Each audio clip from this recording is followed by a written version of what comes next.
এক যত ভারী হোক সূর্যকে আটকায় রাখতে পারে না। আগামীতে বাংলাদেশে মুক্তির সূর্য উঠবে ইনশাআল্লাহ।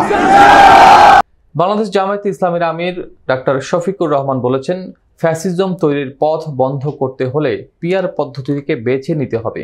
তিনি বলেন, আমাদের অধিকার এখনো প্রতিষ্ঠা হয়নি। একটি দেশের অধিকার প্রতিষ্ঠা করতে হলে একটি সুষ্ঠু নির্বাচন জরুরি। আমরা আমাদের সন্তানদের রক্তের সঙ্গে বেইমানি করতে পারবো না এবং কাউকে বেইমানি করতে দেয়া হবে না। যতদিন ফ্যাসিবাদের অস্তিত্ব থাকবে ততদিন আমাদের লড়াই চলবে।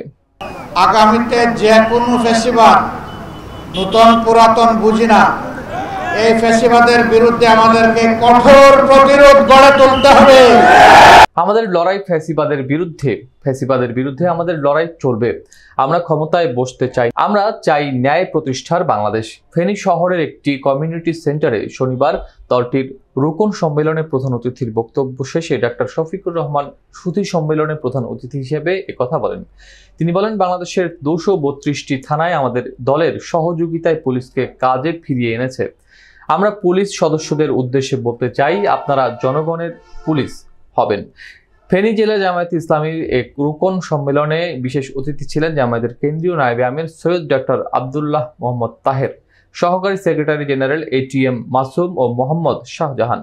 দলটির ফেনী জেলা আমির মুফতি মাওলানা আব্দুল হান্নানের সভাপতিত্বে ও সেক্রেটারি মাওলানা আব্দুর রহিমের পরিচালনায় সম্মেলনে আরও বক্তৃতা করেন জামায়াতে মনোনীত ফেনী 2 আসনের সংসদ সদস্য প্রার্থী, দলটির কেন্দ্রীয় মজলিসের শুরা সদস্য অধ্যাপক লিয়াকত আলী, ফেনী 1 আসনের সংসদ সদস্য প্রার্থী, কেন্দ্রীয় মজলিসের শুরা সদস্য অ্যাডভোকেট SM কামাল উদ্দিন ও ফেনী 3 আসনের সংসদ সদস্য প্রার্থী, ঢাকা মহানগর উত্তরের সহ সেক্রেটারি ডাক্তার ফখরুদ্দিন মানিক।